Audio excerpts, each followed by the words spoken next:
Bonjour Madame Pucet, nous allons parler aujourd'hui des équipements de réseau d'eau, plus particulièrement du réducteur de pression. Mettons-nous en situation. Bonjour Madame Pucet, j'aurais voulu avoir des informations sur le procédé du réducteur de pression. Pour pouvoir répondre à la question, on va voir donc la suite des diaporamas.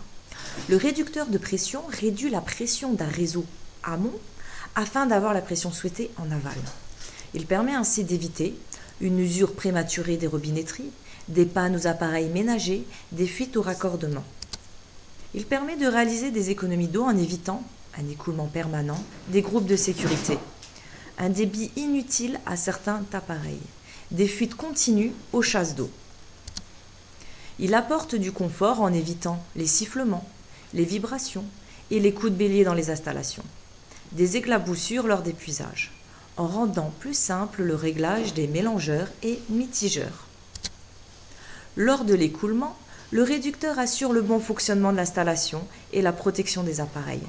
Lorsqu'il n'y a pas d'écoulement, le réducteur doit également maintenir la pression dans le réseau à la valeur voulue, pour éviter que les variations de pression endommagent les appareils. Il se place de préférence au début de l'installation, juste après le compteur d'eau et la vanne de coupure générale. De cette façon, la pression de toute l'installation sera réduite.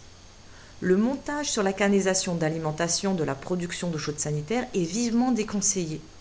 Le déséquilibre alors créé entre la pression d'eau froide et d'eau chaude empêche le fonctionnement des mitigeurs thermostatiques et rend difficile le réglage de la température sur les robinetteries. Le choix du matériel et l'emplacement doit être judicieux, afin d'éviter les troubles de pression dus aux grandes hauteurs de colonnes d'eau. Par exemple, dans les immeubles de grande hauteur, il est préférable de placer plusieurs réducteurs disposés dans les premiers étages plutôt qu'un seul au rez-de-chaussée. Fonctionnement. La membrane qui pilote le clapet est sollicitée par la pression en aval.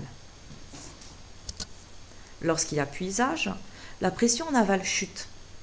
Le ressort repousse l'ensemble membrane-clapet et provoque l'ouverture au siège. Lorsque le puisage est arrêté, la pression en aval remonte. Lorsqu'elle correspond au réglage, l'ensemble membrane-clapet repousse le ressort et provoque la fermeture au siège. En conclusion, le réducteur de pression permet le confort, l'économie et le bon fonctionnement des équipements. Son rôle est de réduire la pression d'un réseau amont afin d'avoir la pression souhaitée en aval. Il faut faire attention à son implantation sur la ligne d'eau et dans l'installation. Merci pour votre écoute. Je reste disponible pour autre complément d'information. Merci beaucoup Madame Pucet.